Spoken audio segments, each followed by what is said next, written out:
Hi everyone, welcome to Understand the Bible. This is our Learn to Read the Bible series where we're going to read a part of the Bible together, and I'm going to just go through it and help you to think about how you might read it for yourself. If you are reading this in your quiet time, just giving you some questions to think about, some things that you might want to explore, basically just helping you to read the Bible rather than telling you all the answers. And today we're looking at Mark chapter 4 verses 35 to 41, which is Jesus calming the storm, the next part of Mark's gospel that we're going through. So what I'm going to do is I'm going to read it out, and then we're going to spend a few minutes thinking about it. But I'm not going to put the words up on the screen. So if you're new to this, just go and grab a Bible or get it up on the screen. Pause the video if you like. And yes, Mark chapter 4, starting at verse 35. That day, when evening came, he said to his disciples, "Let us go over to the other side." Leaving the crowd behind, they took him along just as he was in the boat. There were also other boats with him. A furious squall came up, and the waves broke over the boat, so that it was nearly swamped. Jesus was in the stern, sleeping on a cushion. The disciples woke him and said to him, "Teacher, don't you care if we drown?" He got up, rebuked the wind, and said to the waves, "Quiet, be still." Then the wind died down, and it was completely calm. He said to his disciples, "Why are you so afraid? Do you still have no faith?" They were terrified and asked each other, "Who is this? Even the wind and the waves obey him." Okay, so how would you read this passage? What kind of things do we think about? Let's go through it.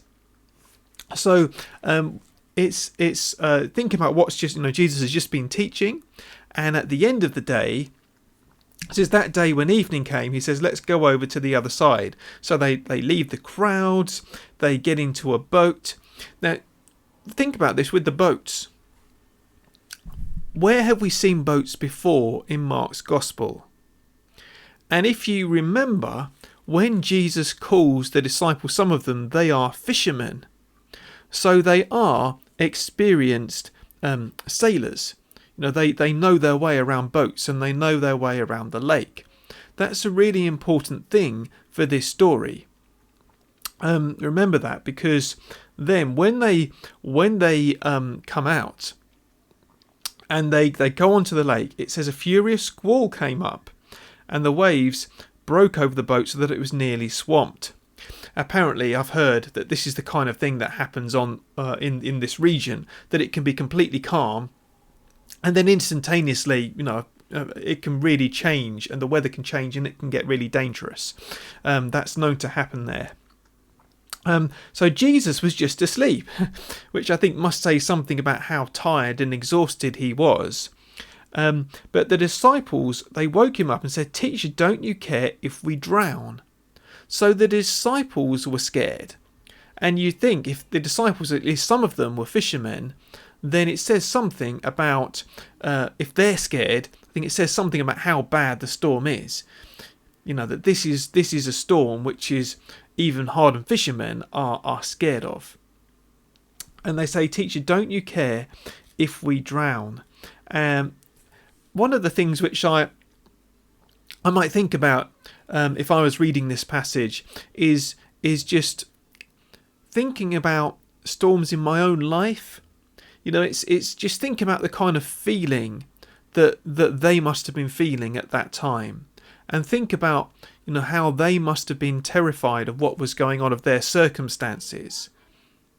But what does Jesus do? Jesus, he just gets up and he rebukes the wind and says to the waves, "Quiet, be still." And he just says that word, "Quiet, be still." And then instantly it says the wind died down and it was completely calm. Isn't that the most amazing thing? That Jesus, just all he needs to do is say to the wind and the waves, "Quiet, be still," and it is still. You think about someone like King Canute, you know, the legend where King Canute kind of puts his throne on the beach and tries to command the waves not to come up, and of course they don't. But Jesus, he just speaks and he commands the wind and the waves, and they are still. Isn't that amazing? And what does that say about Jesus? And what does that say about Jesus' power? I think the disciples, they grasp it correctly. But we'll come on to that in just a second. So Jesus says to his disciples, "Why are you so afraid? Do you still have no faith?" So why do you think Jesus says that to the disciples? Do you think he's saying that at this point that the disciples should have known who he was, and they should have trusted him, that even when they were in these kind of circumstances, that Jesus could sort it out? And you think about whichever circumstances we're in, and it's very often the same, isn't it? You know, we think we have to struggle through on our own. We think that, you know, it's hopeless or whatever it may be. Jesus says, "Why are you so afraid? Do you still have no faith?" And what's really interesting here is the response. They were terrified. Now, why do you think they were terrified? How would you feel if you'd been in the boat and it was a storm and you thought you were going to drown, and then someone stood up and just said, "Quiet, be still," and had that kind of power over the natural world, the power that no human being kind of has?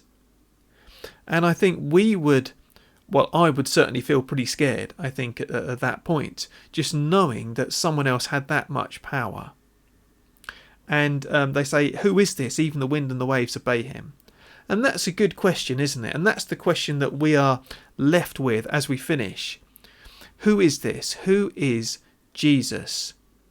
And that is the really important question that each of us need to answer. Who is Jesus? And what does that mean for us? And I'm just going to leave you with that to think about, because that's the fundamental question, isn't it? You know, what we do with Jesus, and, you know, will affect the rest of our lives, really. You know, Jesus is the one who can calm the storm. And what does that say about the way that we should listen to him, obey him, and serve him in our own lives? So I'm just going to leave you with that to think about. So let's take a moment to pray and ask God to help us, and then afterwards perhaps you can just have a read through again and think about the things which I've mentioned for yourself. So let's pray. Heavenly Father, we thank you that Jesus has the power to calm storms.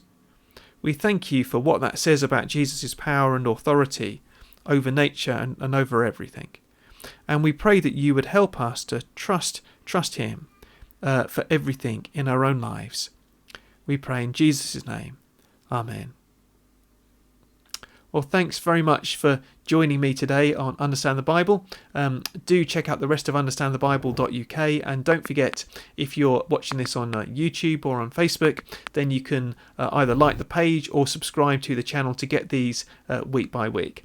Thanks very much, everyone, and hope to see you again for another video soon, but till then, God bless.